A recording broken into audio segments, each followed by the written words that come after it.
Hello, welcome to You're Wrong About Musicals. I'm Esme, And I'm Nell. and today we are talking about Hamilton. How are you now? I'm so good. I'm so excited to talk about Hamilton, an American musical 2015. I always forget that its official title is talking about the American Hamilton, an an American Amer musical an American 2015. musical 2015.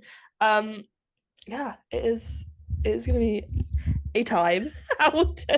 Because it was everywhere for like a solid 2-3 years. You could Yeah. not escape it. It kind of became a cultural phenomenon that we hadn't seen since like the first one in our lifetime. Probably the last. I don't know. I feel like there might be another one. I don't think anything could reach the same hype Hamilton did. Like at the peak of like social media. I don't think you're getting another one like that. I don't think we're getting another one in the same way. I think something might come close, but anyway, that's talk for laters. Let's talk for another day. Let's talk for Hamilton, an American musical.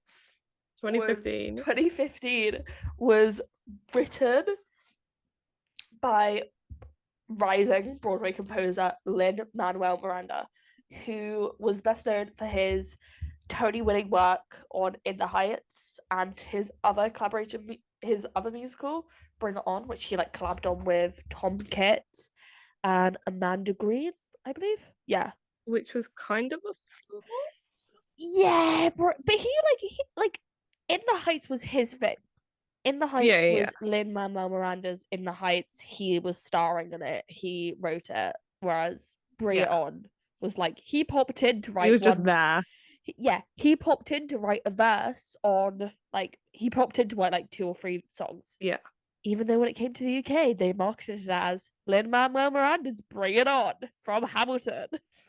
Anyway, that's beside the point. I just found out I can highlight. Wow, we have a working document. I don't know why.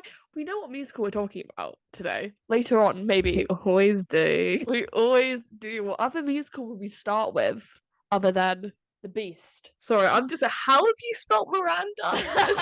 Sorry. The dyslexia's kicked in. The show of Hamilton is based on a book by Ron Chernow. I think Ron it's won a Pulitzer. It's very well respected. It's a thick book. It's over 800 pages, I believe. Have you seen it in the flesh? I think briefly. Because they sell it at the merch stand at the show. I Like you don't think can, I've ever like properly like seen it. I kind of know what it looks like. if I Not shut my eyes, I can see it. But yeah, basically, they had to get Ron Channel's permission. Lynn had to get Ron Channel's permission to make this show. It was so heavily based on his book. It was so heavily based on his book, and apparently he said this in one of the many many Hamilton documentaries. I believe it's the PBS one that Hollywood had constantly been approaching him to make the Hamilton story, and no, he said no. He said no to all of them, but said yes to Lynn. God, Which I didn't know. I was like, I thought I knew everything about the origin of this show. So it was kind of floating about since 2009 because that's when he does the performance at the White House, isn't it? With Obama, first Obama mention. with Obama. It's like a poetry event, and he's instead of singing something from or doing a piece from In the Heights, which is his big musical of the moment, he decides I'm going to sing my rap musical about one of the founding fathers, Alexander Hamilton, and everyone laughs at him.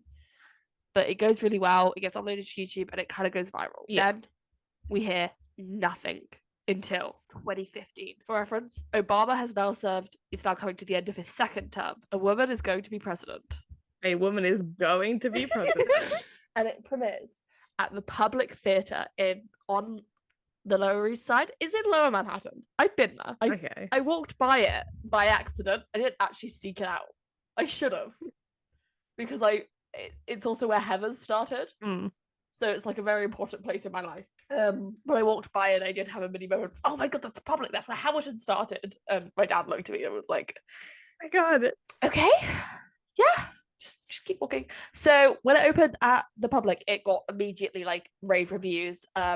Deadline were quoted as saying, "I can't think of another show since Les Miserables." Look, Les Miserables. Is that how you probably say it? Les Mis. Les Miserables. Okay, I'm not French. Les Miserables. In Les Mis. In 1987, that's generated so much pre-opening excitement, and I can't think of another show since Rent in 1996, at which I felt the thrill not only at the promise being fulfilled, but history being made. A phenomenon, and yet this phenomenal production honors inexhaustible wordplay and musical breadth that connects Miranda to the Broadway greats. At unprecedented moments, the score just soars on choral rings. I'm reading that wrong. Choral wings. I left Hamilton not only exhilarated and eager to see it again, but also full of anticipation about where Lin Manuel Miranda will take us next. So people love it. People are like, this is the best thing since Rent, and people love Rent. You know, interestingly enough, The Guardian gives it 4 stars. It's given it 4 stars, with calling Andy Blankenbuehler's, who's the choreographer, too posy and pedestrian. The turntable set sometimes suggests a low-rent Les Mis.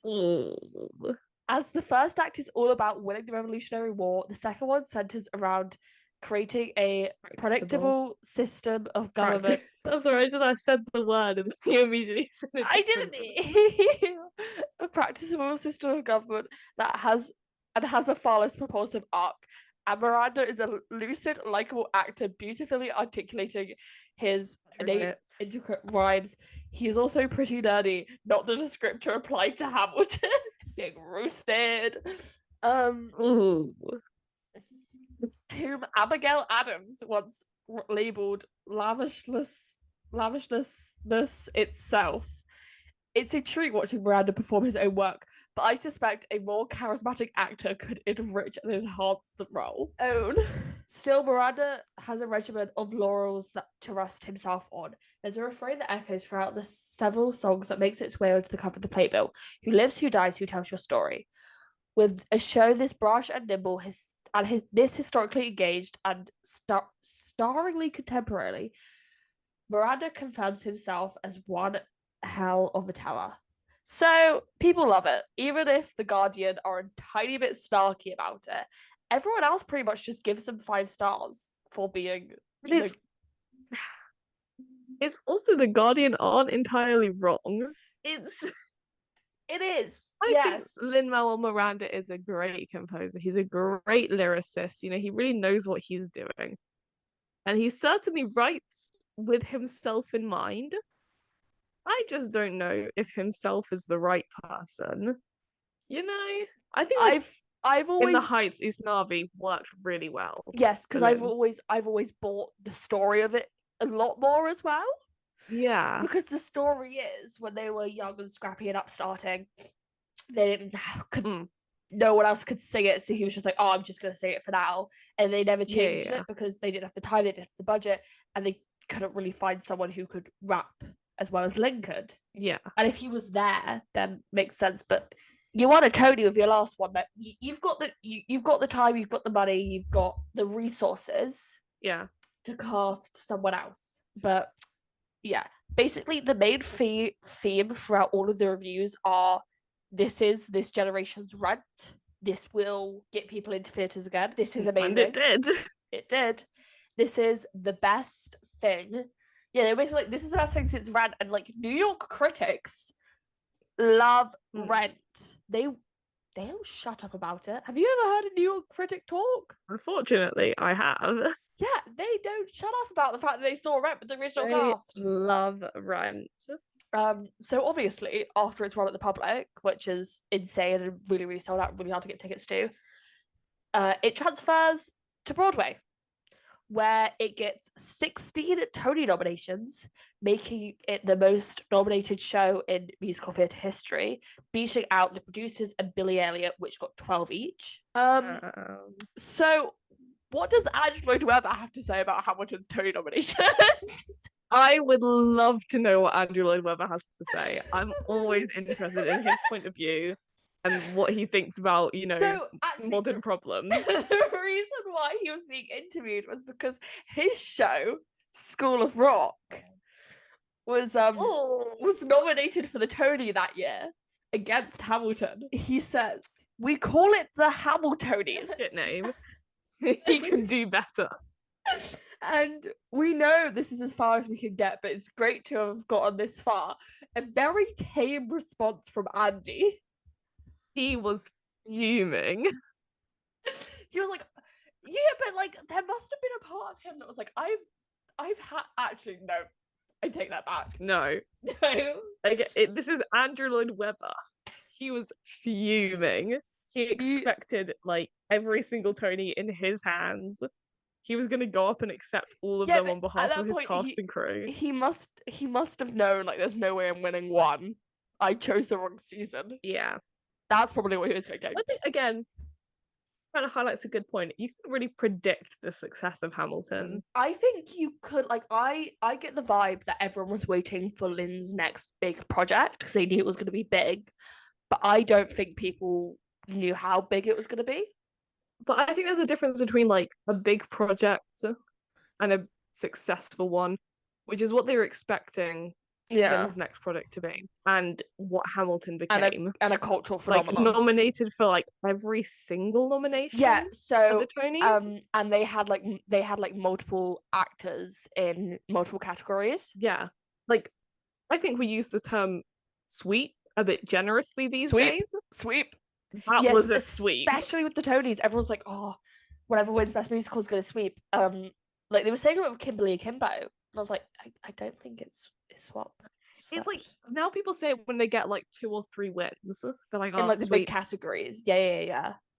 So Hamilton was a sweep. It wins 11 Tonys. Every category it was nominated for, except Scenic Design, which went to She Loves Me, because it had that really cool fold out set. Oh yeah. And Best Actress in a Musical, because that went to Cynthia Erivo for The Colour Purple. This pretty good. I mean, Cynthia Erivo is great. Yeah. This meant that it did not beat the record that the producers set. It like lost it by 1. So Hamilton got 11 Tonys. The producers got 12. At the Tonys, they performed. What did they perform? Surely Alexander Hamilton. I feel like they were making a political statement. I have a feeling it was Yorktown. I'm gonna look it up. And they did it with the guns. 2016 Tonys. Apparently they paid tribute to James Corden. There has never been a more 2016 like thing said than that. History had its eyes on you and Yorktown. Yes, I knew they did Yorktown, and they did something with the guns because there'd been a mass shooting. Sorry, that sounded bad. No, we're not saying that what they're doing is bad. It's just very Hamilton behaviour. Yeah. Do you want to know who presented? Them when you know how they have people that come out and are like, and now a performance from this musical. I have a suspicion. Lin's besties. God. The Obamas and a random rapper. Oh my God. It was the Obamas and a random rapper. I had his name up earlier. Yeah. So that was the Tonys. Then the biggest award that Hamilton probably has is the Pulitzer. So the Pulitzer committee give out the Pulitzer Prize for drama every year. But they hate giving it to musicals because musicals are low-grade entertainment and plays and other stuff. Musicals are low-class. They're for the commoners. Yes, musicals are dumb. Commoners musicals like are cheesy. Musicals. So it has to be a very good musical for them to get their attention. Interestingly enough, In the Heights was longlisted for the Pulitzer. Which is Lynn's got a good track record. I mean, it's still an insane achievement. Yeah. So other notable musicals to have won the Pulitzer. They've only given out 8 times in history to musicals, which is insane. So, Chorus Line, got it. Yeah. How to Succeed in Business Without Really Trying, got it. Rent, got it. Okay. Next to Normal, got it. Oh. Yeah, because of how openly and honestly it talked about mental health. Yeah. They gave it, that was the reason they cited. There's a bit of drama around that, but that's a story for a different day. Hamilton has it, and most recently, A Strange Loop won it. So that's not enough. Yeah, that's 7 that you've no, said. There's some more, but they're like all like Othello, and yeah, is Friello from like from the 1960s. What else is there? Ooh. South Pacific and Of the Icing. Oh, also I have said Sunday in the Park with George. Huh? Sunday in the Park with George also got the Pulitzer because of how weird it is. So weird. It is. I've actually never listened to Sunday in the Park with George. That's my confession. I really like it, but I don't. Ask me what happens in Act 2, and I'm like, I have no clue. The songs are good. So, alongside having a lot of like commercial and critical success, they have a cast recording come out on the 25th of September 2015. It goes #1 on the Billboard rap charts. Oh my god. It has a score of 85 on Metacritic with 4 critical reviews. So the album comes out and it's automatically like this massive thing where a lot of people listen and buy it. So Lin is raking it in. So realize at this point we probably should give a brief synopsis of what Hamilton is. Oh my god. In case you've literally been living under a rock.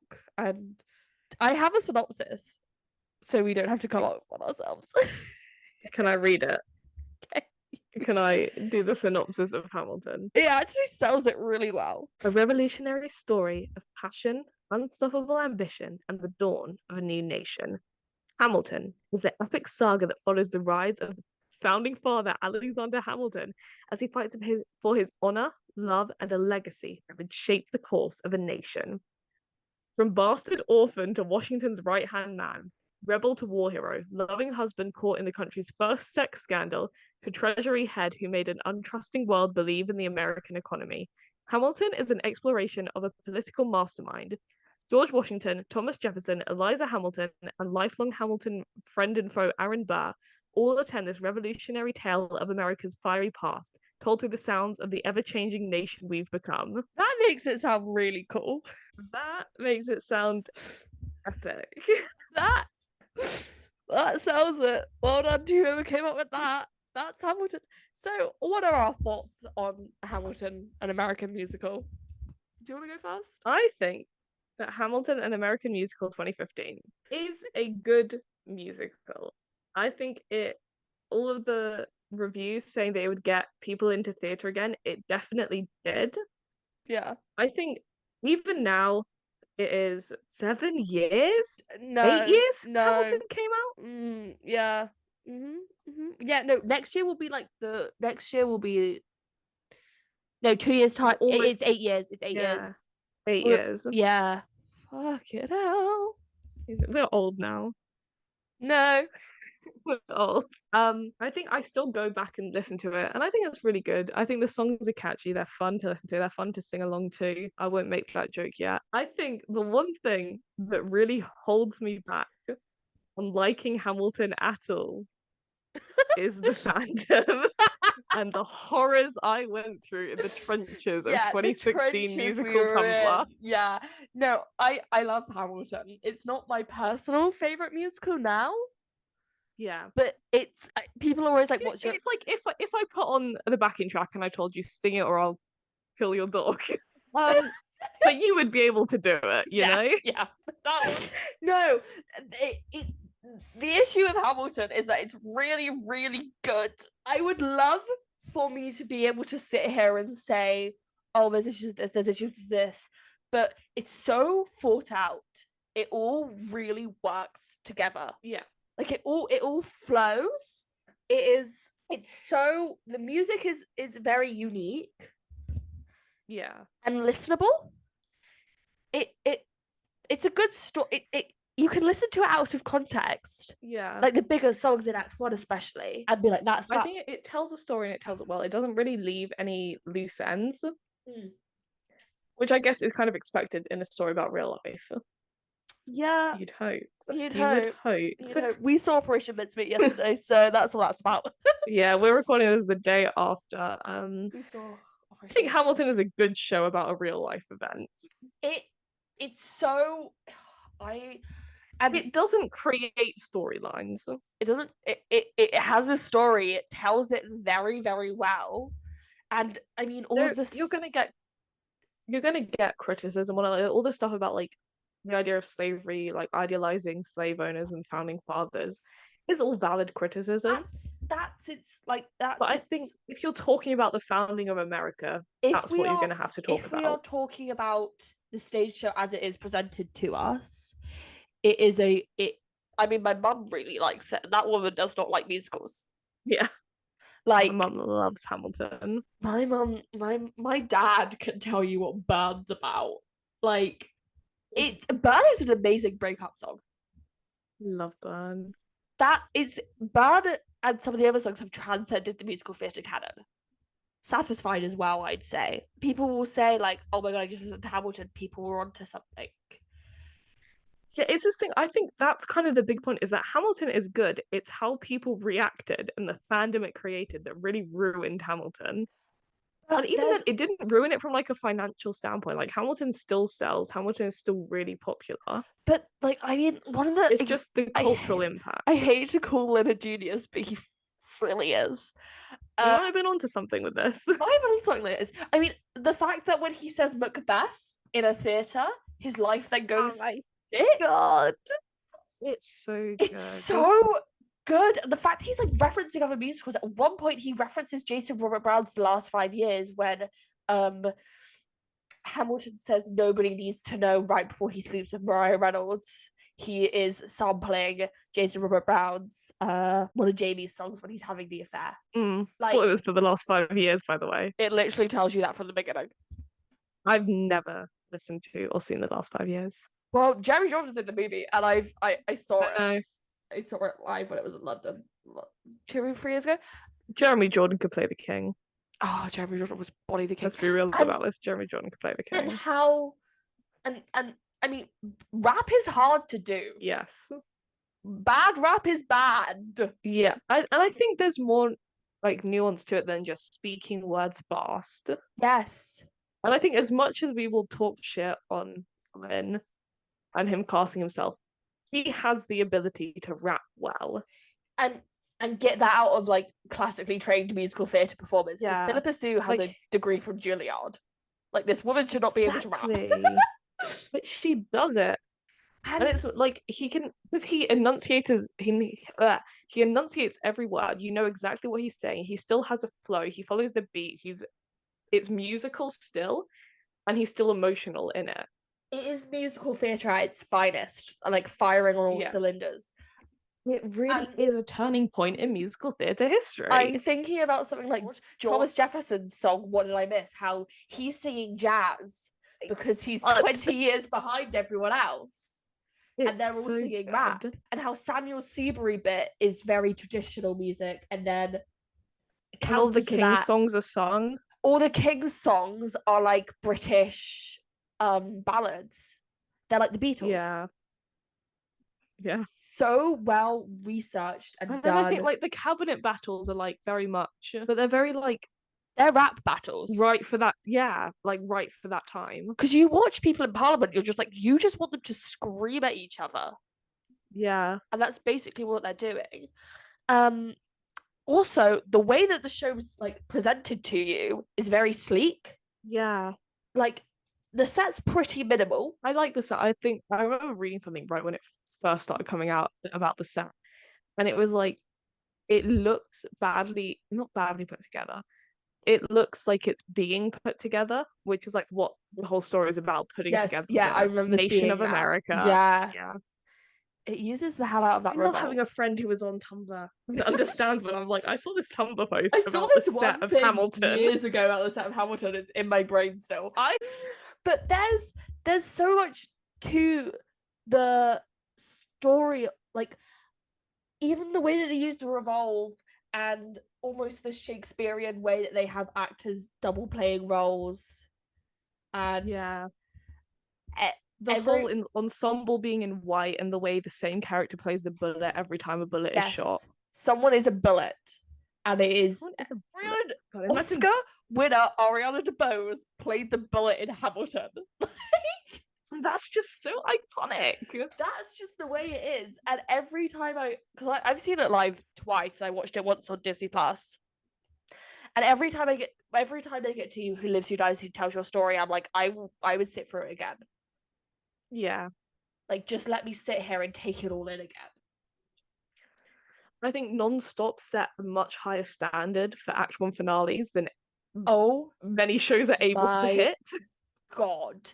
Non-Stop is you can tell that Lin, the story is that Act 1 by, the bookends of all of the bookends of the show are all perfect examples. So the first one we get through Hamilton's childhood, which was a very turbulent time, and it tells you everything you should know about the show. It tells you who Hamilton is.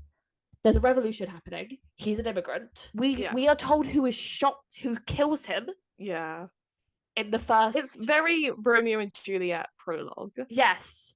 We are told who loves him. We are told who his co-workers are. We are told everything about this man. And then we get straight into the action. And then with Non-Stop, it is like this. Because everyone always thinks Yorktown is the end of Act 1. No, it's not. We're at this point where you're like, what the hell are they going to do for Act 2? Because the war's been won. Hamilton's got to where he wants to be. He's written the Constitution of the Republic. What could possibly go wrong? And you're already seeing the tensions appear because there's that whole thing between him and Eliza about him choosing work or not. Burr's getting more annoyed. Non-stop.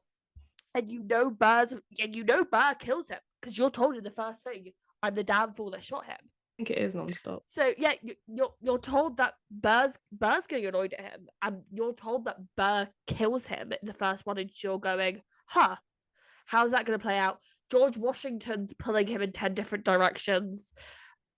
And the way it all builds, and everyone's melodies, everyone's themes. Yeah, the overlapping melodies from their first act. So Angelica's singing Satisfied, Eliza's singing Helpless. I don't know what Hamilton's singing, but he's doing something, and it all builds to this really great way, and then you'll end it and you're just like, okay. And Act 2, the Act 2 opener has always been a bit weird to me, but it's a perfect Act 2 opener because Act 2 openers are meant to give you a refresher of what's gone on. Yeah. And I cannot find the lyric, but there's a lyric in one of the songs in Hamilton where Hamilton sings something about death, and then the chorus starts singing "Wait for it." Death doesn't discriminate. It exhibits it. No, that's a. No, it's literally he just says something about death or dying, and then it goes, "Wait for it, wait for it." Wait. I just remember that because it's like the Reynolds pamphlet. Through. It might be the Reynolds. It's pamphlet. Hurricane because it goes from Hurricane into Reynolds pamphlet. So is it Hurricane or Reynolds pamphlet? It would be end of Hurricane. It's a big ensemble song. And the other thing I was going to say is I think every single aspect of it is thought out, because I will say this, it took me an embarrassingly long time to realize why he's doing that pose on the cover. I just thought, wow, he's completing the star. How fun! What a nice little cover. It looks so good. He's the star of the show. No, he's the star of the show. How nice. He's doing the pose that gets him killed. Where he aims for the sky instead of shooting Burr. Oh, and the whole thing of you're told how Hamilton plays a duel when Philip dies, and it's constantly said, aim for the sky, aim for the sky, aim for the sky. And I don't remember if I dreamt this, but I believe there is a bit of choreography where everyone else shoots forward and he shoots up. Yeah, probably. And probably is. Everything's very well thought through. Everything's very well thought through. Such a good show. It's an amazing show. I get it. It is. There are 3 musical theatre albums that are my most listened to. Hamilton is one of them because it is. We'll get to it. Okay, it's a little surprise. Keep you listening. Oh, God. Get to find out what my other 2 are. I don't have the words for it. I mean, my sister watched it. She watched it on Disney Plus. It's got to be engaging. Yeah. Funnily enough, British people love the King. West End Live. Oh, because when it came over here, everyone was like, "Oh, how are we gonna react to the king? How are we gonna react?" Love the king. We love like, the king. We love the king. We love. One of the times I saw Hamilton was when the Queen died, so we were all worried it was gonna like be cancelled, and I'd use a voucher to buy the tickets, and so I was like, "Better not," because I don't think I'll get a refund. Anyway, I think it was good. Like, it really ties in. Like West End Live, they did You'll Be Back. You'll Be Back. I don't remember which. And then they went into Trooping of the Colour for the King's birthday. What? The King's birthday, and we were like, "Where's Hamilton?" Birthday, which we British people celebrate every year. We celebrated by parties. We celebrated by going to Oklahoma. We went to see Oklahoma. Yeah, and I mean, with Who Lives, Who Dies, Who Tells Your Story, it perfectly rounds off what they kind of started in Story of Tonight, which is like the fourth song in the show, which is all about legacy. It basically answers the question. From the beginning, from the start of Hamilton, from the first song, you get that theme of legacy, which goes all the way through until the end of Who Lives, Who Dies. Yeah, I mean, that's the reason why it was first on the playbill, was because it is such an important part of the show. And you hear the and you know exactly, you're like, "Oh, I'm ready for this." It's so good. We will bitch about some musicals. It's, you know what, I will say this, but the start of Hamilton, that first little bit, is the same vibes as the Phantom Overture. Yes. In terms of just iconicness. Yes. In like openings. And it's just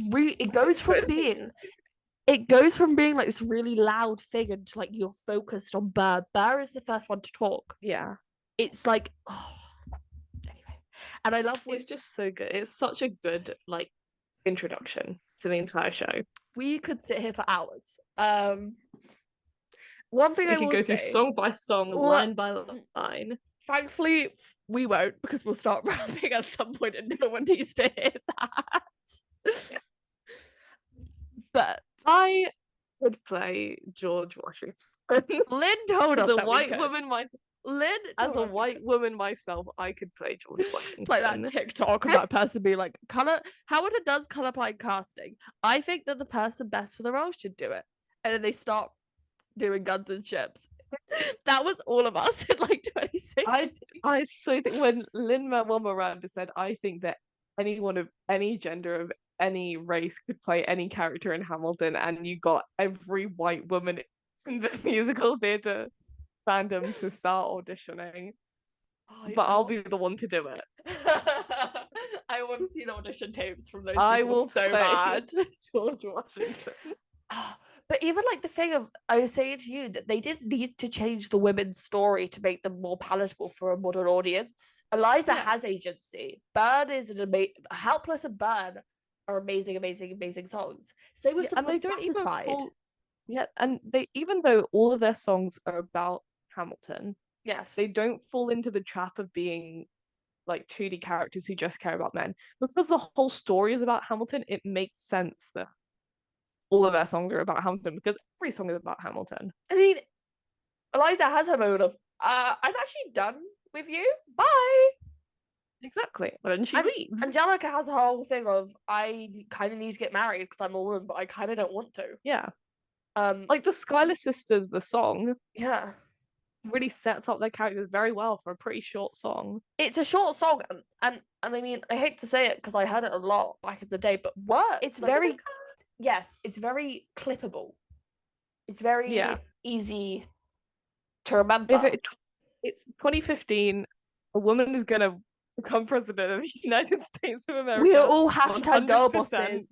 We love Lena Dunham and the Girl Squad. But anyway, that's besides the point. Girl boss all the way. Besides that, girl boss all the way.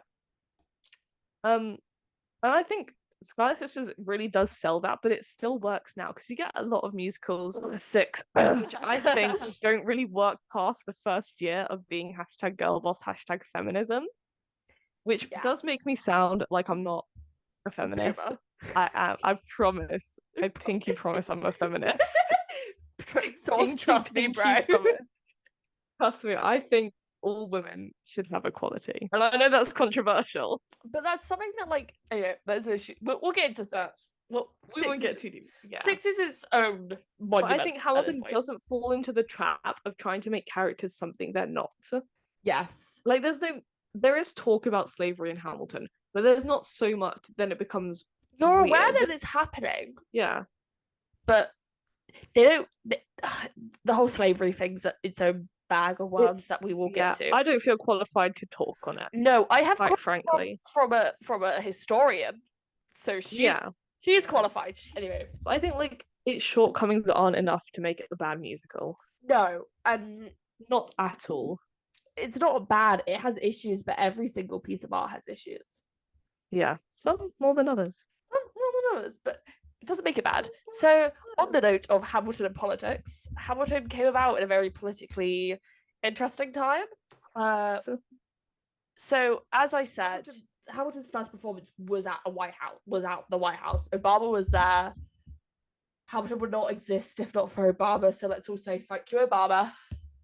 Political times change very quickly. By the time Hamilton was in like its second year on Broadway, we had a new incoming president who was at the very opposite of what the American dream that Hamilton had been spent the past 2 years peddling. So Mike Pence, vice president for the Republicans, attends Hamilton and is booed whilst going to his seats. And there is a large cheer after immigrants we get the job done. There is a pause. There is a cheer. There is a cheer. Yeah, like, this is what happens when you have Republican Vice President Mike Pence in your audience at Hamilton. And it was suspected that he left at intermission because the beliefs that they were peddling were too radical for Mike Pence. But he didn't. We talked about this before. Not here, but we talked about this before.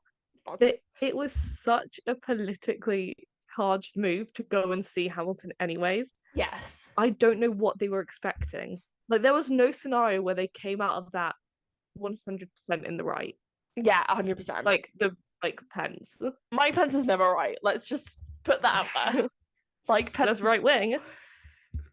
He's always wrong about something, fundamentally. Yeah. But no, if he wanted to go, like, support the arts, he should have gone to see Phantom. Andy would have invited him himself in the box with him. I don't think Andy's that involved in American politics. British politics. I can tell you this. Andy was a conservative. Now he's not, because the Conservatives didn't do anything to help the arts during COVID. So now he's a Lib Dem, which is arguably what I love that I know that about. So do I, because it's in all of the newspapers. He stopped being friends with the Telegraph over it. It's so sad. I think Mike Pence. Anyway, back to Mike Pence. I think the thing is, the move was clearly that he was trying to go there and be like, yeah, actually, we're not racist. Also, we love America. Let me go see this American musical. Hamilton, an American musical. But they didn't realize that the America it was claiming, the America that it wanted to see, or the American dream that Hamilton was proposing, was in direct opposition with Mike Pence's. Like, the thing about the America that Hamilton presents is that it doesn't say anything bad about America. Yeah. Which is part of the reason why a lot of people, I think, don't like that it really glosses over the slavery stuff, because it very much makes it seem like America is a utopia. Mm-hmm. And so I can see definitely, if that's what you think Hamilton is saying, then I can see why Mike Pence would go and see it. I really nearly just said Mike Feist. But at the end, they make a speech to him and they say something. They say Hamilton. Doesn't he start leaving during it? He starts leaving, and they tell him to sit. They tell him to hear them out. Well, Trump got annoyed at what they said to him, but I don't think what they said to him was malicious or rude, because people started booing him, and Brandon Dixon, who plays Vice President Eric Burr, stepped forward with a piece of paper. He thanked Mike Pence and then said, "Vice President Mike Pence, I see you walking out, but I hope you hear us for just a few moments. After some quiet boos emanated from the audience and began to disperse, Dixon hushed the audience and delivered a message. There is nothing to boo here, ladies and gentlemen. We are sharing a story of love. Mike Pence, we welcome you here. We, the diverse Americans who are alarmed and anxious that your new administration will not protect us, our planet, our children, our parents, or defend us and uphold our unalienable rights. We hope that this show inspired you to uphold our American values on behalf of all of us. He continued, raising cheers. We thank you for sharing this wonderful American story told by a diverse group of men and women of different colors, creeds, and orientations. So I feel like that's a pretty tame response to Mike Pence being at your show. I think it very clearly shows their thoughts on the Trump-Pence administration. But it's not rude. Yeah, they didn't say anything rude. Also, they could have been rude. Oh, they so could have. And they could have gotten away with it too. And like their concerns were insanely valid based on what Pence especially represented, because Pence is, in my mind, is a lot more dangerous than Trump, because Pence knows knows politics and knows what he's doing. But then I think, again, I'm a politics student. I don't want to get into this too much because we're not going to get into this too much because we could. I think the big problem was because Pence did know politics, he knew his restraints and acted within them, which is why he went to see Hamilton, because it was in part a political statement trying to say that he's not everything they were making him out to be. Trump didn't, so he would then tweet things like, actually, the cast of Hamilton hates us. They hate us, and that's treason. Kill them. Yeah. So Trump did get involved, but I just want to point out that this would only ever happen at Hamilton. You're not getting a call out of Dear Evan Hansen. Dear Evan Hansen has played across the road. Ben Platt was on the verge of a mental breakdown the entire run, so there was no way that he was going to make a political statement. But he wouldn't have been happy about Pence being there, but he wouldn't have made a statement. Trump did say our wonderful future VP Mike Pence was harassed last night in the theatre by the cast of Hamilton. Cameras are blazing. This should not happen! ! He demanded an apology. Theatre has always been a safe and special place. Full stop. No, space smart. No space. The cast of Hamilton was very rude last night to a very good man. Mike Pence, full stop, apologize, ! Oh my god. I feel like it's always good to point out Trump's grammar because his grammar's worse than mine. Yeah. And I'm severely dyslexic. So Dixon then said, in response, conversation is not harassment, sir. And I appreciate Mike Pence for stopping to listen. So this is kind of a blanket statement as well, but also especially in this case, specifically in this case, really, Trump is wrong. Trump is wrong. Yeah. Nothing they said was rude. No. If you preach free speech all of the time, you cannot get angry when someone says we're worried about our rights because you are in charge. Yes. Yeah. They didn't say that they didn't want him in charge. They didn't say that they didn't like him being in charge. They just said, we have concerns about you being in charge, which is the same for every president. They were saying, as Americans, as voters, as citizens, hey, you've just seen us perform. Would you like to hear? We are worried. Yeah. Anyway. But Hamilton had always positioned itself as uniquely political in that way, where a show had never done before, in good ways, because the messages it was peddling were. I think it's again one of the shows that showed.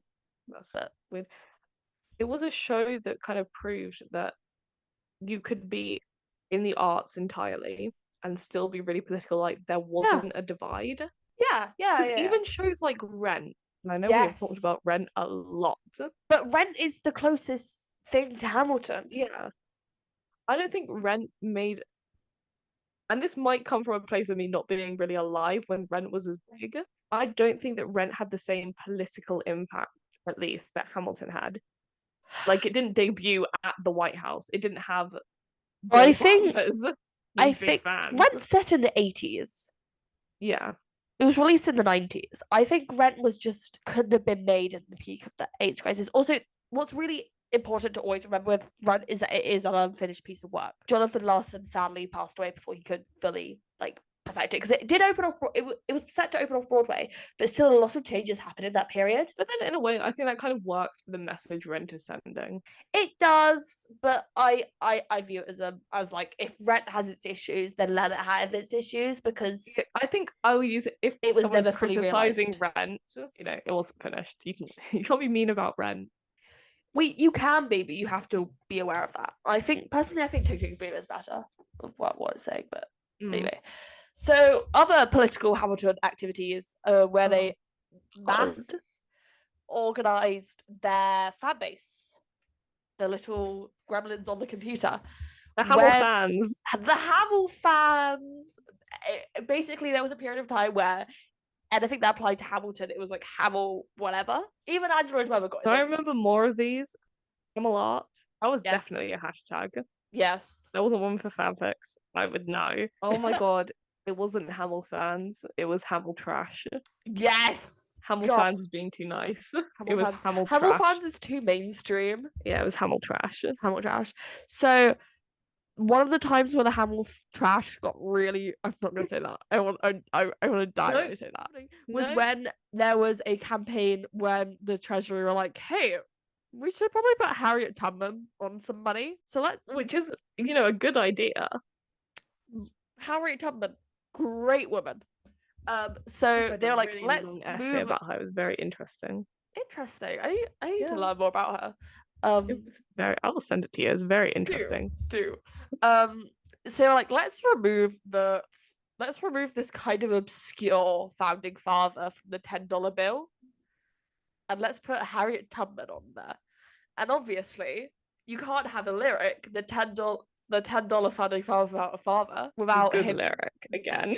It's a great lyric. It is a good lyric. Good lyric without having him be on it. So after some complaining by some people on the internet, the Treasury revoked their decision, kept Hamilton on the $10 bill. Harriet Tubman went on the $20 bill, and Andrew Jackson, and he was removed, and Harriet Tubman was put on the $20 bill. Which is like, wasn't he a traitor? Jackson? Yeah. I think so, yeah. Why was he on the money? I don't get America. Because I'm pretty sure he was a president. Yeah, but... So, that's some of Hamilton's weird political behaviour done for the moment. Anyway, all you need to know is Hamilton very much came out in a time where we thought America was on the up and up when it came to progressive policy and just progressive vibes in general. That's the main thing to really note about this. And that did help, and it positioned itself in a political way where no other show had before. So the Hamilton mixtape was released alongside, soon after Hamilton came out. The soundtrack came out 2 years later. Yeah. Later, it had Usher on. The whole part of it was that these songs were reimagined almost, and there were cut songs put in, and there were features and all this other stuff. So Usher was on Wait For It. Sia was on Satisfied with Queen Latifah. I've not listened to many of this. I'd like it to be known. No.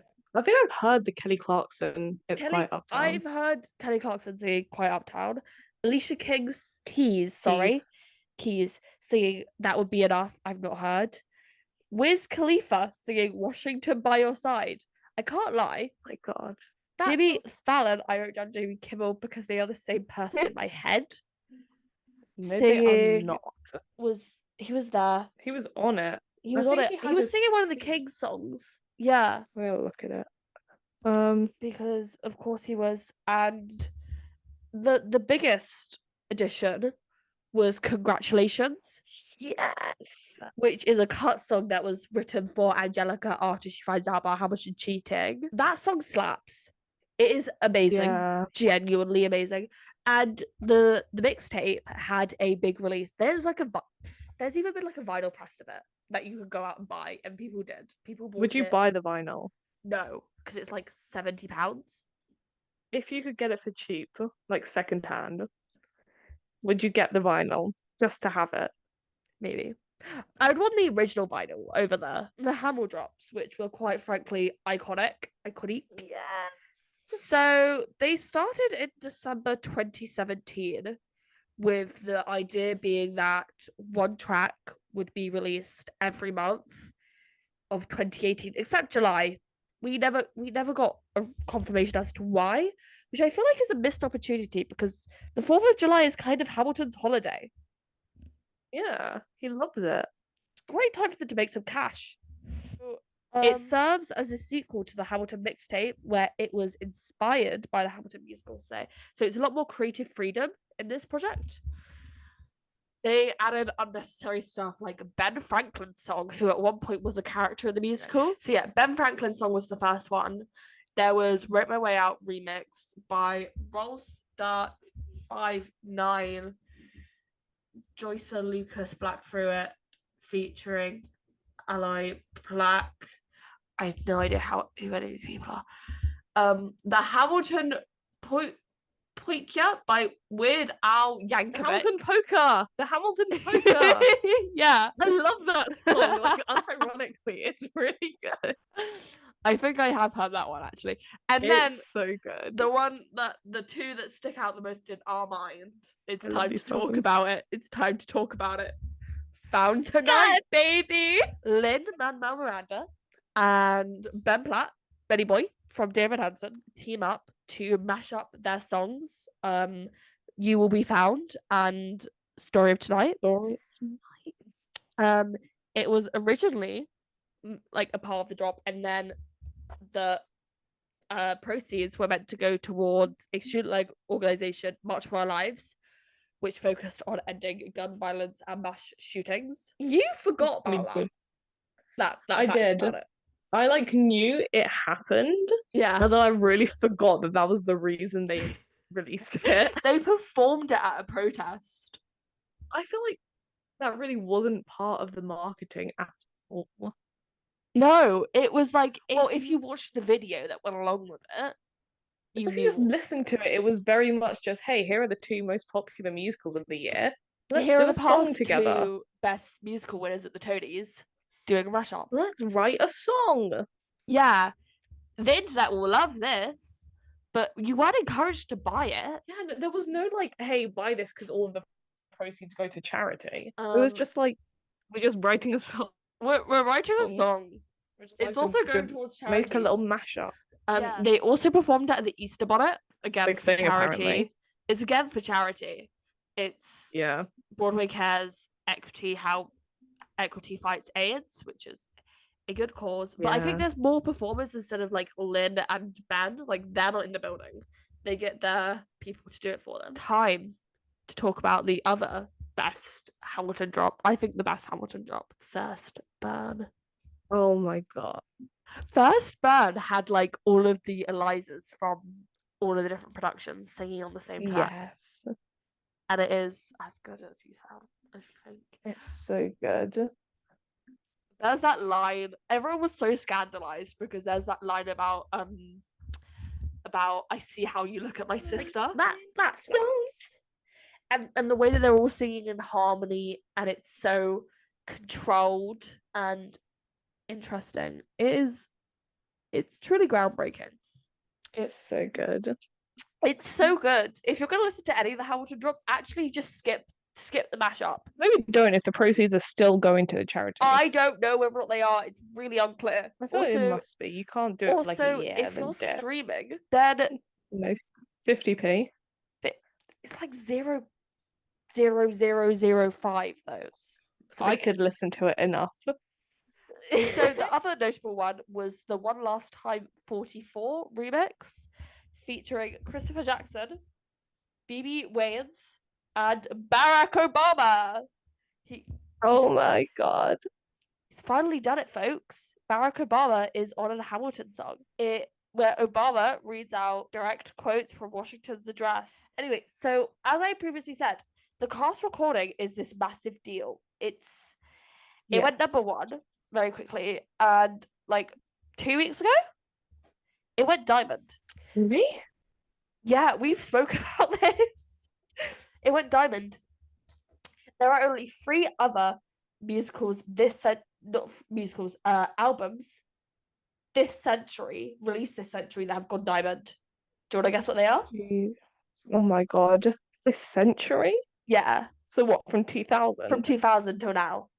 Three other albums have gone diamond. Hamilton is one of them. I'm scared to guess because it's going to make me sound stupid. Do you want me to just tell you? Yeah. So, Adele, 25. Okay. Adele, 21. Okay. 2008's Fearless by Taylor Swift. You was going to say it had to be a Taylor Swift album. Yeah. Like one of them had to be. I do wonder whether or not the sales of the mixtape and stuff have contributed to it going diamond, because I know for a fact that the reason why the original Fearless has gone diamond is because she put out so many blooming editions of it. It is the first cast recording in history to achieve diamond certification. But has there ever been one like that kind of level, like that many sales?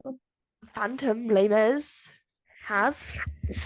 No one is listening to Phantom. Oh, if you ever see like that the Phantom streams are going up, it is me. It's just me listening to Phantom. To yourself on the pod. I wonder if it's different in the UK though. I wonder if Les Mis and Phantom have that advantage on Hamilton because this is just US data. I don't feel like we keep those records. I feel like Billboard is just this very weird We thing. have the UK. The original Broadway production of Hamilton starring Lin Manuel Miranda was added to the platform on July 3rd, leading to a surge in popularity across all formats. The week following its Disney Plus debut, the original Broadway cast recording rocketed from number 10 to number 1 on the official compilations chart, a rise of 382%. I know for a fact that on the Billboard charts, Hamilton has been number 1 on like the year end list, because I can't look at the specific charts because you have to have like premium to do that. But I can look at the year end ones. I know for a fact that it's been at the top of the year end ones for weeks since it came out, basically. And before then, it was like whatever won the best musical Tony. I'm looking at it. Apparently, its peak position was 58 on the charts. What, on the British charts? I think so. That's actually really, really good. That's really good. And that was apparently in 2017. Jesus Christ. Or maybe very early 2018. That took a few years to get up there, though. No, because that's probably when it opened in the West End. Yeah, it charted like low 60s, high 50s for a while. Yeah. So it's probably just after its West End debut. Okay, so as we said, the Proshot had kind of been... We knew it was going to be a thing. There was no way. While. Then they announced in February 2020 that it was in a vault. And we were like, yeah, we know. You guys have been talking. Lynn, you've never shut up about this. Anyone says the word Hamilton, he's like, one day you'll all get to see it in its original glory. It was announced to be coming to cinemas in October 2021. Oh my God. Disney paid $75 million for this thing. That is an insane amount of money. So then something happens like a month after the Proshot was announced. Do you know? We all know what happened in March of 2020. Oh my God. The pandemic started. Everyone's favorite thing. So they're like, let's lift the theatre community up, because obviously theatres were fucked. I got to a point where I was like, theatre might never be back again. But you know who was campaigning? Fuck's sake. Andrew Lloyd Webber. My icon. It is then slated to release on July 3rd, 2020. A whole year. Just like they're gonna put it on Disney Plus because people are bored. This leads into the Lin being anti-bootleg thing. I have some quotes from Lin and his anti-bootlegness, but he's always been very anti-bootleg. He owned a wicked bootleg. We have proof of him owning a wicked bootleg. He tweeted about it because, of course, I have on Twitter proof that he owned a wicked bootleg. Oh yes, in an article entitled "Throw Down," Lin Manuel Miranda responds to Tumblr seeking illegal Hamilton bootleg. That is the least of his worries about what is going on Hamilton Tumblr. On Tumblr.com in 2015. far worse was happening. He just didn't know it, or unless he did, and I proved that he knew what was going on Tumblr. In a post by the user capped mum, they write, "Here I am patiently waiting for the Hamilton bootleg. I mean, it's been 9 whole days. What's the holdup?" You know, pretty normal fandom talk. Yeah, I've been through worse trying to get bootlegs of things. I've actually, legally, I've never watched a bootleg in my life. I don't know what a bootleg is. What the hell is a bootleg? Miranda responded, "Here I am, the composer, actively rooting against you." A reply to Miranda's read, "Well, can you record it and post it on CBS or something so that our poor people who can't afford to pay for the show can have the privilege of seeing it too?" Again, fair point. Accessibility is a massive issue within theatre. Miranda explained, "Oh, I've caused a shitstorm. Sorry, I barely understand Tumblr. I'm much better at Twitter. I have an account so I can see some lovely arts and crafts that some of you make on here. We're going to make a really good recording of the show this summer that I can't wait for you to hear. I'm thrilled that you haven't heard a shitty half iPhone recorded version yet. I've spent 6 years writing this, and when you hear it, I want it to be as I intended. I'm sorry theatre exists only in one place and one time, but that's also its magic. A bootleg cannot recapture it. I am grateful and glad you did not want to hear it, but I want you to hear it right. I thank you for your patience. This is Lin, by the way. Do I click reblog now? What's the... I hate people who are anti-bootleg. Yes. And I understand that you think you are losing out on a significant amount of money. I can promise you, you're not. I can promise you, like, I don't really watch bootlegs. I mean, I've never watched a bootleg, but I don't really watch bootlegs now that I see now that I see a large amount of shows. I don't feel the need to watch a bootleg. Now that I'm old enough and I have the money. But I think, okay. In also, 2015, so Hamilton is only in America. Yes. It's on Broadway at this point. Tickets are fucking expensive. And hard to come by. Hard to get. Your show books out months in advance. Also, tickets are like £1 million for a single seat. You have to live like or be able to get to New York. Yeah, that's not accessible for, you know. Like, I think I talked about this somewhere else. If I wanted to go and see Hamilton when it was at its peak, when I really loved it, which was like 2016-17, I would have had to arrange, because I was a minor, I was a little child, I would have had to arrange for my entire family pretty much, because it would have to be a family holiday, we couldn't justify it otherwise, to go to New York, find somewhere for us to stay for probably a week or so, get other things to do, you know, accommodation, food, and then also tickets to the show. And flights. And then flights back. I mean, which I understand for me, and I understand that's a bit over the top, because, like, obviously I don't have to do that. I could buy flights to New York, a theatre ticket, a hotel room, and flights back. But America's huge. This is also the experience of a lot of other people. Say if you live in California, the flight time is very similar from California to New York as it is London to New York. Yeah. I mean, I will say that I have literally done that, like fly in with one parent to go see some Broadway shows. But the way I travel is very weird and like not normal. Yeah. So that's why I've been able to do that. I feel like the people that are watching bootlegs are the ones who already aren't going to see your show because they can't. Like, no one watches a bootleg.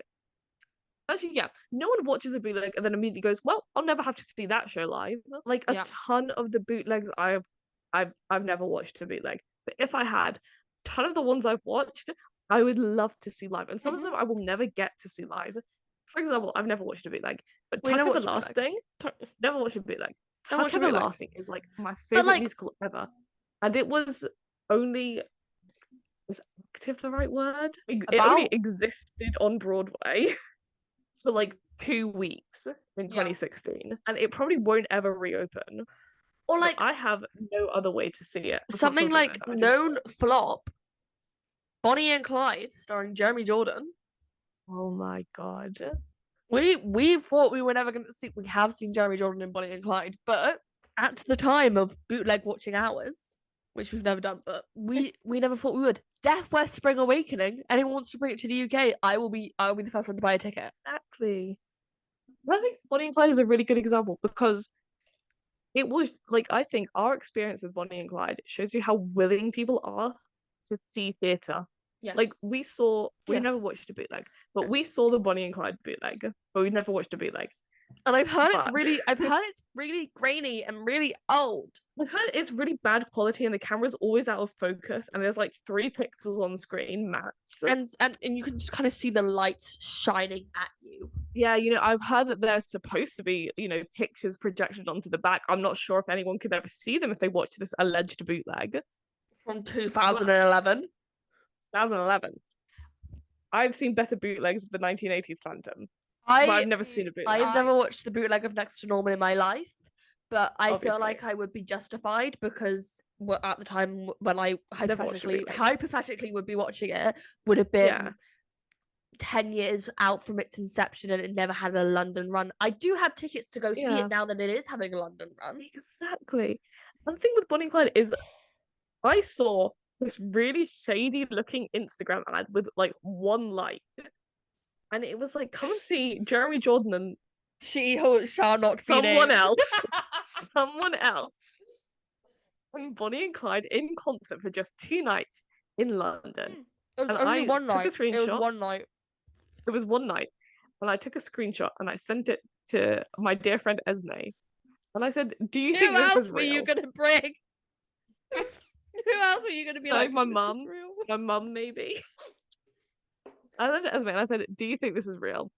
And she said, maybe. Shall I sign up for pre-sale and we'll just see what happens? And I said, sure. So she signs up for pre-sale. Pre-sale goes live. And 10 minutes later, I'm like, can I log on and see whether there's any tickets? Let's see if something happened. All sold out. Yep. I get an email. Have to do general sale. No. I get an email 2 hours later from little Lord Andy himself. He's always got our best interest at heart. He's always at the scene of the crime. He would. So I get an email 2 hours later saying that they've added an extra performance and pre-sale will be the next day. I kid you not, I was at my desk. I treated it as seriously as I treated Taylor Swift pre-sale. Both times I was successfully getting tickets. We did get tickets right at the back of the theatre. No, they weren't the worst. They weren't the worst tickets. They weren't the worst. They always were. No. To the point where there was a whole ass row, but there was a whole ass. That's true, actually, yeah. But to the point, my prescription was quite old at that point, so I actually couldn't see their faces, and I could only tell which one was Jeremy Jordan because he was shorter than everyone else in McCann. Anyway, but even we went and saw that. We paid a lot of money. Even though we've never seen a bootleg, if we had, it didn't take away from the fact that we wanted to see it live. Like, obviously, theatre is better live. Yes. With Hamilton as well, I never watched a bootleg of it because I was like, I will probably see this live one day. Yeah. They got creative with those bootlegs, though. Oh, they existed. Also, I don't even think Hamilton ever had a slime tutorial version. When they had a slime tutorial, I still don't think it does. Good. Also, because I'll say this, slime tutorials are getting too obvious. You can't just call it the musical title slime tutorial. It has to be a riddle. Work. It has to be a riddle. And it has to be cringe. You have to be like drain cleaner slushy 7-Eleven slime tutorial, and then I'll be like, Heathers. It can't be 80s Mean Girls. That's too obvious. Mean Girls. Ben Platt's watched bootlegs. He's been on record about it. Anyway, I still sometimes think this is real now. I've actually never seen a Wicked bootleg. I've not seen a Wicked bootleg. If I had, there would be a chance it came from Ben Platt. yes. Like, I'm not entirely uncertain that like I've not ran in the same bootleg spheres as Ben Platt. I feel like that the two normal modes are don't talk about it. No, they happen, but don't talk about them. Or be like, they're cool. Next question. I thought you see that first one a lot on like theatre TikTok. Like I see they just be posting bootlegs on the internet, like, and I'm like, in public. I've never watched a bootleg. Anyway, so hypotheticals aside, Lin's position on bootlegs is very interesting because he positions himself as like this arbiter of accessible theatre. Yeah, and then he really isn't. He really isn't. Ben Platt's done more for accessibility in theatre than Lin. Yeah. So, suck on that, Lin. Sorry, Lin. Another I think thing you're a genius. with Proshot, Hamilton Proshot, which I will talk about, is that they marketed it as it's also still behind a Broadway. It's still behind a paywall. Yeah, I'm not paying for Disney Plus. I've never seen it. My family has so I've seen it. But they marketed it as the original Broadway cast. Full Broadway cast of Hamilton and American Musical 2015 reunites for a pro shoot. They had basically a completely different ensemble, I believe. I remember reading about this. Ariana DeBose because she was like kind of a big thing and not seeing her. Yeah. So I believe they didn't ask the original ensemble, which caused some backlash. And I might be making this up, so don't entirely quote me on this. But I'm pretty sure it got some backlash because they were like, that's not the original cast. And the ensemble sounds like spoke the kind out of thing and was that like, would happen. Yeah. This is ringing a bell. Yeah. I think that is a good point to make. That false advertising. All the people by the people, and then you don't include the ensemble as a. But I'm pretty sure they recorded it like whilst the original cast were there. Either they spliced parts of it together, or they did what the Newsies. And I can talk about this one freely because I paid 10 quid for it. The Newsies. We will talk about Newsies at a later date. The Newsies pro shoot, they all got the cast together to do, so that's why it is a slightly different cast from like the original recording and stuff. They spliced it because from like the touring one and the original. Alongside the Proshot, there is a plethora of Hamilton documentaries. To act like it's academic. It's not academic. It's pure waffle. I've watched 2 of them. They are free. I refuse to watch the 3rd one because I'm pretty sure I know what it is. Like, I cannot hear the same thing peddled to me. So the first one was released in October 2016, produced by PBS, starts in 2014 before Hamilton opens. It basically confirmed the existence of the Proshot because there are so many high quality clips of random ass moments in the show where it's like, why is there a high quality version of Hurricane? So this was made after the Proshot. Like, they gave them stuff from the Proshot for this. Yeah. There's no doubt in my mind. It starts in 2015 before it opens with Lin moving into his house and talking about his baby. He's wearing a Sondheim t-shirt because, of course, he is. Oh my god. Retells the story about how he read the book on holiday. Ron Chernow talks about how Hollywood wanted the rights to Hamilton and he gave them to Lin. George W. Bush is interviewed along with Jimmy Fallon, Elizabeth Warren, ex-Speaker of the House, Paul Ryan, Michelle Obama, and Henry Paulson, who is the Treasury Secretary. Star-studded cast. Obama and Lin have a chat. Lin must have loved that. Lin is he sat cross-legged with his hand on his chin. I think that's just how he sits. But he's staring at Obama like a puppy dog. Oh, it's kind of cute. They talk about their performances at the White House. Apparently they were all hungover as shit, according to David, which I kind of respect. So, does talk about Hamilton's slave-owning past, but by one historian, Dr. Annette Gordon-Reed. She is a Harvard historian. She is very cool. The founding of America is her bag. She's written so many books about this. They perform Hurricane. They show a full 5-minute clip of Hurricane. And this is not the song to sell the show, with Lin singing, especially. I'm sorry. They interview with Lin's father. I think this is why Lin was so set on playing Hamilton, because he views Hamilton as an insert for his own father. The artistic director of The Public, Ozark Unasis, compares Lin to Shakespeare. What the hell? And has said, I've compared Lin to Shakespeare so many times. And that was just an acceptable thing to say in 2016. It highlights the relationship between Burr and Hamilton as the central conflict of the show, which, again, there is an overall lack of discussion about the Schuyler sisters and Maria Reynolds. It's just all about the founding fathers. Elizabeth Warren is on record talking about how Hamilton is kind of interesting because he created such a system of inequality whilst not meaning to. And I was critical thought towards Hamilton. Well done, Elizabeth Warren. Then Christopher Jackson says something really insightful. He talks about Washington's ties to slavery and the reality of that, and how he can never make peace with that, and he cannot change that within his portrayal, and he does not want to glorify the horrors that Washington commits. And it was very refreshing to see Christopher Jackson talk about it in that detail, because you could tell that he'd put a lot of thought into it. Daveed Diggs talks about the same principle of letting the character exist as a whole. There is obviously the tagline pushed again of America Then, performed by America Now, constantly said. Like, I mean, it's a good tagline. Whoever came up with that, pat on the back. There are no saints in the show. That's a direct quote from Lin. This is also one of the interesting things. Lin seems very aware of the moment that Hamilton is having within society, and he seems acutely aware that this moment does not happen or ever. And he is also aware that he will never write another Hamilton. He will never write anything as big as Hamilton. There's a slight fear behind his eyes as he says it. It is deeply interesting to me. And then the second Hamilton documentary is Hamilton, History Has Its Eyes on You. It was made in 2020 in release of the Hamilton Proshot. Done in Pro for Disney Plus, discusses a range of questions from creation to relevance to today's social and political tries. Dr. Annette Gordon-Reed, who was only in one clip in the first documentary, is back to speak on a whole, which I thought was interesting.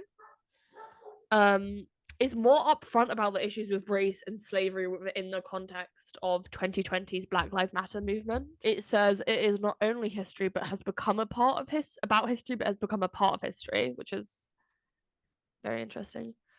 Tommy Cahill states art should ask questions rather than come up with answers. So we should work out the slave ties by ourselves. Daveed has a comment about the changing relationship with his thoughts on Hamilton during the Obama administration compared to nowadays. He feels a responsibility within himself to try and make the America that we see Hamilton portray exist. Just like that's an interesting quote. Daveed had a lot of interesting quotes during this, actually. He said this, people seem to value my life a lot when it comes to Hamilton. The action that it applies to now is an example of how to hold your country accountable. So they go from having this really deep political chat, and it's very interesting actually, to showing some British children singing Hamilton in the church. Oh, that might have been me. It wasn't you. I would have memed the hell out of it. It is. Oh, it's so good. It ends with children of all ages rapping. Like any good Hamilton documentary does. That might have been me. No, you weren't in it because it was like during quarantine. Okay. I mean, still. And some of them are like dressed up. There are 2 main Hamilton books. There is the coffee table book, Hamilton, The Revolution, by Lin Manuel Miranda and Jeremy McCarter. It takes an unprecedented view at both revolutions from the only 2 writers who can provide it. Miranda and Jeremy Maguire, cultural critic and theatre artist, who were involved from the early stages before it was ever even a show. It traces its start from the White House to the Broadway stage. And Miranda has written more than 200 funny, revealing footnotes about his award-winning libretto, full text of published it. So it does actually have every single song in Hamilton or piece of it, Hamilton, with notes. Like, oh my god, that's so fun actually. It is.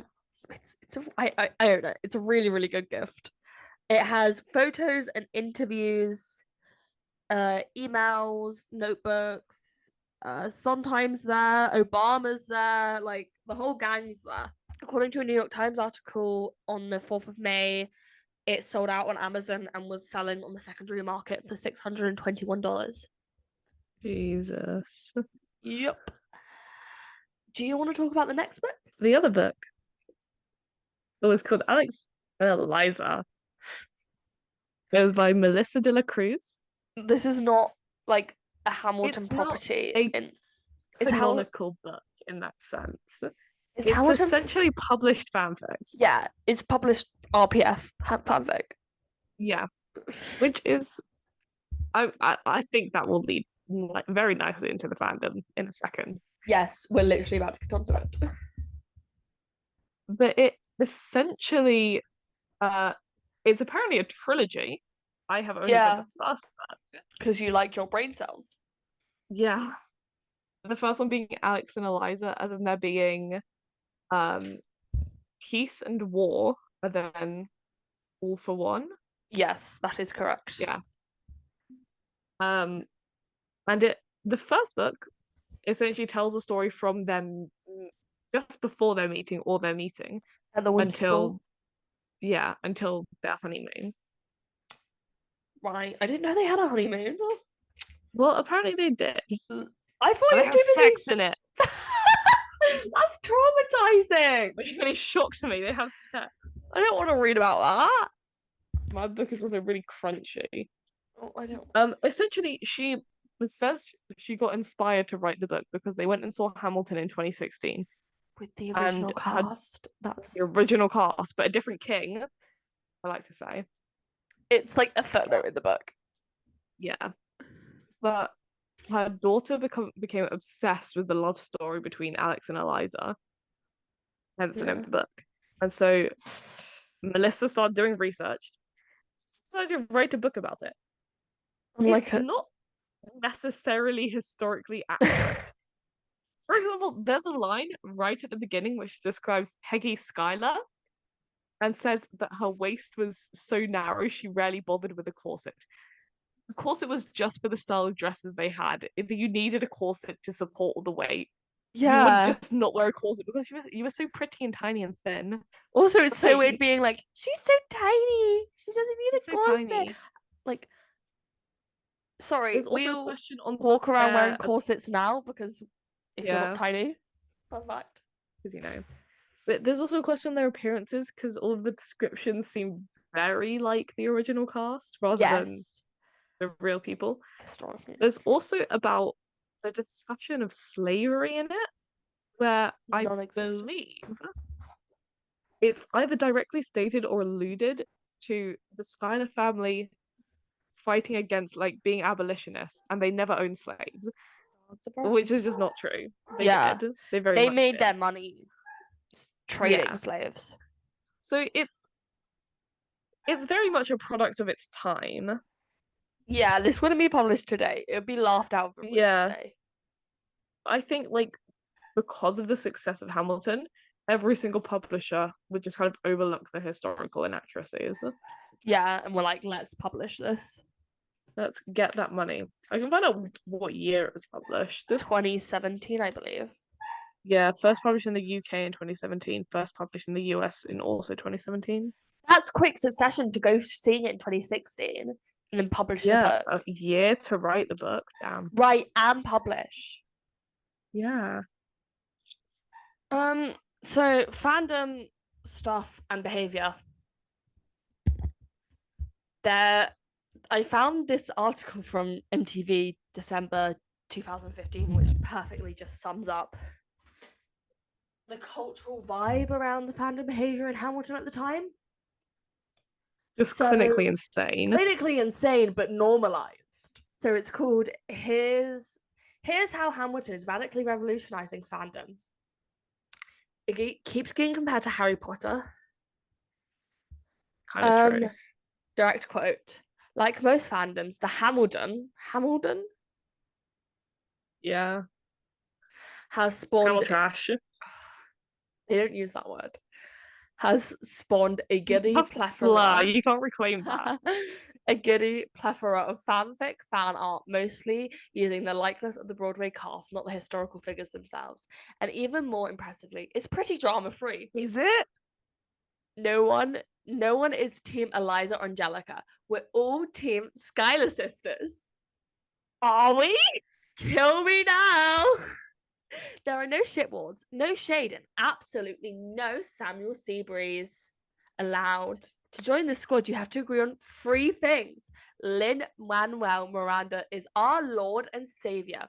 His Tumblr is of infinite charm and unbridled joy, and he is the definition of caps lock dad. I'm genuinely shocked I didn't kill myself in 2016 because this is what I was doing every day. I read that and I was like, this is a blast from the motherfucking past.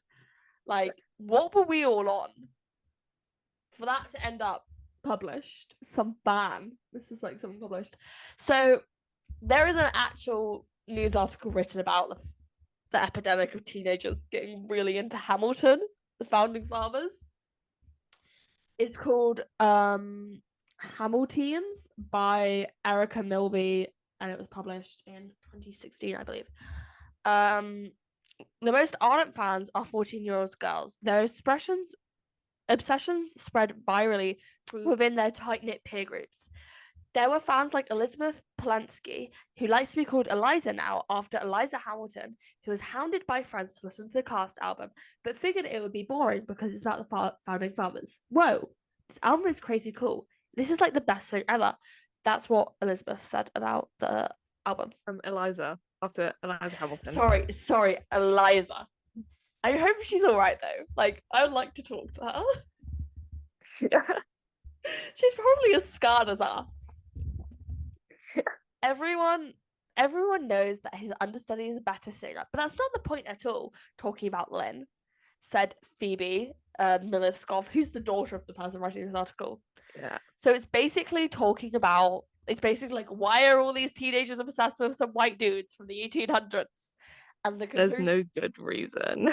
The conclusion it comes to is the reason why they were such early adopters of the musical was because, like, when they are 14 is when they learn about the Constitution and Hamilton. I don't think that holds up because it's the same age group overseas. Like, when I was, how old was I in 2016? I was like 12 to 13-ish. 13, yeah. I was not learning about Hamilton and the American Constitution and the founding of America. We were learning about America. Love with Hamilton. No, we were not. Yes, we were. But that's the proposition as to why American people. I reckon it's just one of those things where it just spreads through the internet, though. All you need is some crazy 14-year-olds to get you started, and it spreads like wildfire. It's a Be More Chill effect. The mincemeat effect. We have no proof of mincemeat. You have no proof of Hamilton. I have, but Be More Chill we have proof of. We can all agree that that's how Be More Chill that's the only reason why we know Be More Chill. It was picked up by 14-year-olds first. I agree with that. And then I think it spread like wildfire because it's good. Yeah. And everyone kind of like got hysteria around it. Yeah. That's the best way to describe it. So I found Lin's Tumblr. I don't want to look through Lin's Tumblr again. Lin Manuel Miranda just dabbed during his celebration, dancing helpless, life complete. Someone responds, Lin, can you please post a video of you dabbing? I can't experience this in real life. Here you go. And it was like a gif of someone else dabbing. Yeah. Because he doesn't like bootlegs. He dabbed at the Tonys. Just dabbing at the Tonys. Nothing else to say to that. And then like reblogged it on his Tumblr. He was so proud of himself for dabbing at the Tonys. It is very 2016. There is a video which will explain it so much better than there's a more recent one. There's a more recent one that's better because she found a photo of Isra. Oh my god.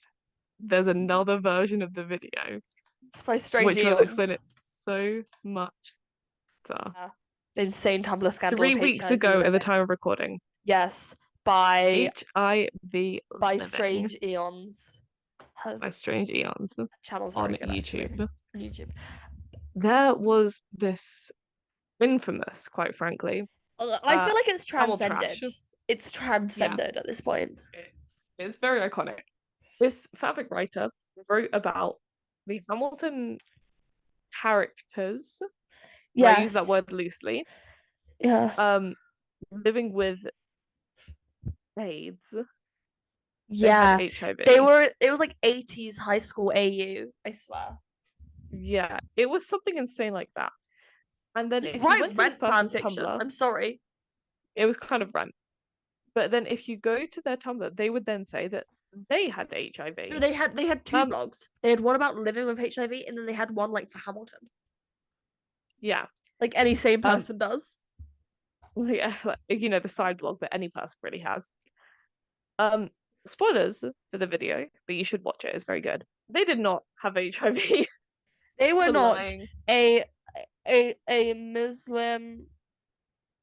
Muslim kidnapped, forced into sex work, sex trafficking survivor in. Were they non-binary or were they trans? Non-binary, I believe. They were non-binary. I'm not sure. In a relationship with a American kidnapped diplomat. It was an insane story, quite frankly, and I don't know how anyone believed it, but we did. I didn't know this was going on. I say we as in the fandom as a whole. You use royal we. The royal we. Yeah, I think that's how you use it. But it really just... Because that was that post of I lied about everything, I don't have HIV, and it was tagged Hamilton. And that went viral. That's really funny too. And someone was like, why the fuck is this dog Hamilton? It's like, have you seen that post which is just it was about Zeusical, but it was like you can't stand Zeusical, Dr. Zeus was racist, and just the response, and the founding fathers weren't. And it's like I mean, the Hamilton fandom was known for being insanely unhinged, and this did not help. Because only in the Hamilton fandom would something like this happen. Are you ready to discuss? I forgot he was there. Head on the screen, Hiku Miku Binder, Thomas Jefferson. Our Lord and Savior. It's kind of like you know what I know the worst bit about this? Crazy. Yeah. Is that I know for a fact that I saw and liked the original all of the characters, and I've never said this publicly before, but I did know that this thing before it became a joke.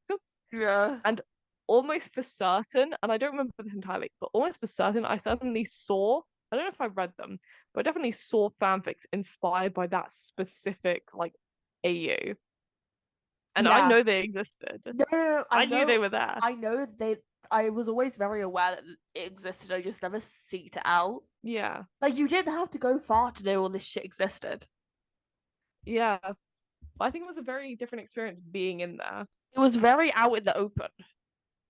I think, speaking of the fandom as a whole, and what we were talking about before about, like, why were, like, 14-year-old girls suddenly so interested in this? Yeah. We were looking yesterday. Yes. On Tumblr, trying to find a specific post. On the way back from Mincemeat. Yeah.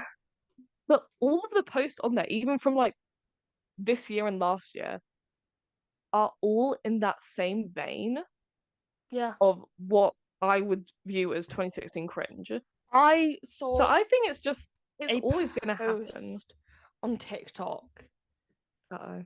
I sent it to you. And it was, that song, Raising a Glass to the Gays and the Birds and the debate. Yeah. That one. And it was just like Hamilton characters. Oh my god. And my favourite comment is just someone going, glad to see the Hamilton fandoms as I left it. Miku Binder, Thomas Jefferson, has a bit of lore behind it. Unfortunately, I know this. It was...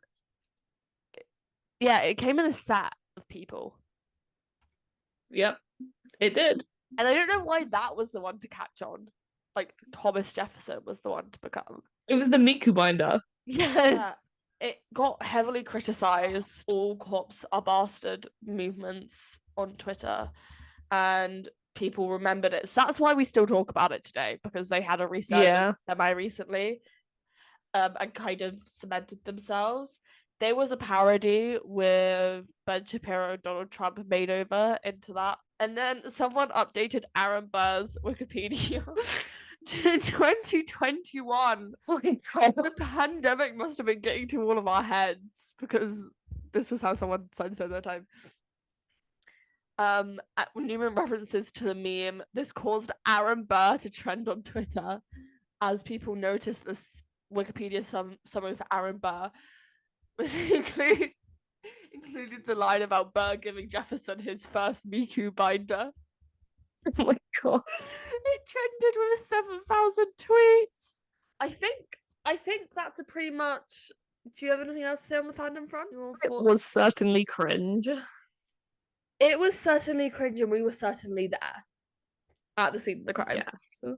I think there is so much to say about the fandom that we could talk about it for hours, just going through every little bit, like the concept of all the fan arts, all of the fanfics, and how weird it was. I think it just got to the point where it was so big.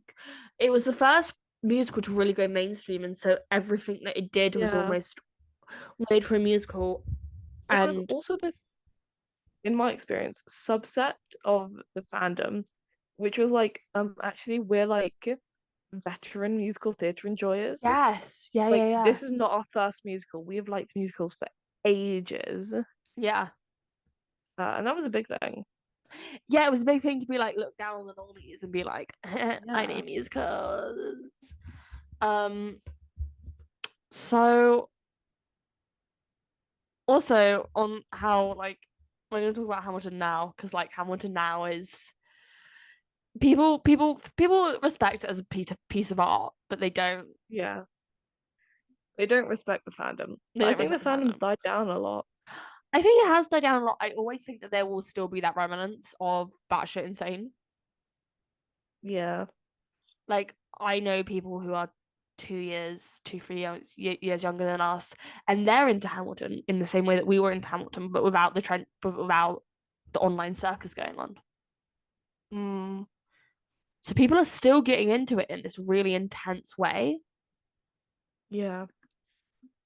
But they're just not interacting with it because there's not that to do that with. They don't have what basically happened with us was we created like an echo chamber. Yes. Yeah. It was just everything you said was going to be repeated back a million times. But now it's like if you put a stupid idea out about Hamilton, either you're going to get no response or someone's going to say, "Are you fucking stupid?" What year is it? Because like every stupid take has been said. I mean, Lin himself, he's had an interesting couple of years post Hamilton that we will for sure get into at another time. But his latest venture, New York, which is his return to Broadway, it's not doing well. I saw someone say that they saw it the other day, and it was the emptiest theatre that they've ever been in. Can't lie. I haven't seen Bad Cinderella. Huh? I haven't seen Bad Cinderella. Yeah. I don't. The St. James, where it's playing, New York's playing, is massive. Yeah. I don't think Bad Cinderella had that issue. Lin has his own TikTok impersonator now. Oh my god. He is amazing. Noah, I'm not even going to attempt to say his last name because that would be critically offensive. Got it written down. Yeah. I love him. He just type into TikTok Hamilton Lin Manuel Miranda impersonator. He has the hat, he has the glasses, it was the vibe. When Encanto first came out, we were talking about watching it, and this impersonator guy came off of my For You page as I was scrolling, and it was basically a video of him doing the final bit of Encanto where Bruno sings. Yeah. But doing it in Lin Manuel Miranda's voice. Yeah, because there's already this heard that joke bubbling that Bruno was a self-insert for Lin. Yeah. But he did it in Lin's voice, and I heard that, and it just sounded so right to me that then I went into watching the movie, and I was like, where the hell is Lin Manuel Miranda? Lin! You knew he had to be restrained from talking. Yeah. Also, another one of his most popular videos is the Veronica open the door please trend, which we will get into. And it's him doing it in Lin's voice. And Lin was kind of having a meme moment regardless. Especially on TikTok. Yeah. Like there was the biting the lip thing, and then there was the me and Kanto thing. Like people finally clocked on to how much of a weird guy he is. Yeah. He's a bit cringe, but I mean I love him. He's cringe, but he's genius. Do I think he'll ever write a soul musical again? I don't think so. I mean, I would love it if he wrote another musical. Sign me up. I will be there. I will watch it. I won't watch it like I swear, Lynn. Pink promise. But do I think he'll write another like full-fledged musical again? No. Yeah. He's got the Hamilton money. I heard it said on TikTok the other day, so I don't know how good this information is, that he makes 7% off of all the box office revenue at every performance. He is rich. He is rich. I wouldn't be surprised if he was the next billionaire to come out of musical theatre. Honestly. Him and Andy. Andy's losing it. He's losing it. What do you think the legacy of Hamilton is going to be, though? I think he's kept the legacy of it just being a good musical surprisingly intact. Yeah. I think there's always going to be, the fandom is always going to have its own part of the legacy because it was just insane. And it really changed how fandoms are. Yeah. Personally, I have been in worse fandoms. But I think that was really a changing point because it was kind of the first fandom a lot of people were in. Yeah. I've always thought that Hamilton's I wonder about the legacy of Hamilton in the next 10 years. I wonder whether it will last another 10 years on Broadway. I can't see it closing, but then I also can't see it having like Phantom levels. I can't see it being like a Phantom or a Chicago where it just kind of ticks along for 30 years. Yeah. I could see it being like a Les Mis thing where it's on and off and on and off. Oh my god, they're gonna bring it back every 2 years. Something insane. Yeah. It's doing a tour as well. It's doing a tour. It's on the West End. The West End won't last forever. It will last for 7 years or something like that. It will last for a special amount of time, but it won't last forever out here. I think the Broadway version is going to aim for their 10-year anniversary because that's only 2 years away. It will make it to 10 years, no doubt in my mind. Will it make it to 20? I have questions. I don't even think it will make it to 15. I could see them ending at 15. I think the thing is, and this is going to be really annoying, is that I think ever since the Proshot, sales are going to be dwindling. I know apparently Hamilton proved that since the Proshot, interest went up in live performances. But I think like as time goes on, it's going to be like... Yeah. No, 100%. It's going to start going down again. Like give it like another... Like after the 10-year anniversary on Broadway, I don't reckon it's going to keep selling as many seats. But I reckon that they've made enough money to go on for a few more years after it starts dying. They could keep going. And they might find something that gives it that last. Yes, one more go. They haven't started stunt casting.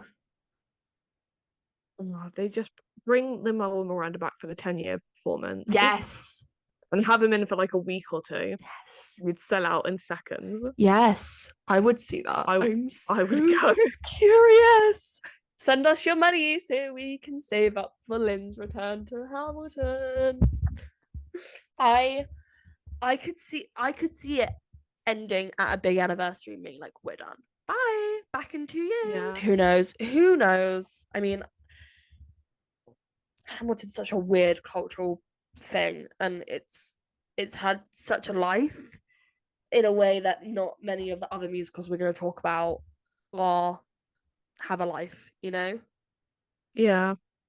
I mean, I think it's one of the best musicals we're going to talk about. It is one of the... It's going to be the one that we have the least amount of issues to say. Yeah. I mean, I can guarantee that next time's synopsis of the plot is not going to be us going, oh my god, and that's so good, and that's so good. Because we have notes. We have years worth of notes. We have pictures. If the producers want to give us a call, we will be willing to talk. Should we say what it is? What are we doing next time? Yeah. It's Pasek and Paul's Dear Evan Hansen. I am a known Dear Evan Hansen hater within some circles. I hate Dear Evan Hansen. It's just the worst musical. It is like one of my personality traits within some circles. Like when Ben Platt showed up on one of my most listened to artists for a week, I posted about it. And one of my friends was very proud of me because I got on over myself. I don't hate Ben Platt. I love Ben Platt. I don't hate Ben Platt. I hate Dear Evan Hansen. I hate Dear Evan Hansen. I don't know if do I hate it? Yes. Just so you know, we've had the outline for Dear Evan Hansen ready to go since last year. That's how strongly we feel about this. And if you pay us 20 quid, we will watch it drunk. We will watch that damned movie. We will watch it and we will drink because we'll need to drink it to get through it. Oh, yeah. So that's going to be an interesting one. So tune in for that. But until next time, bye-bye.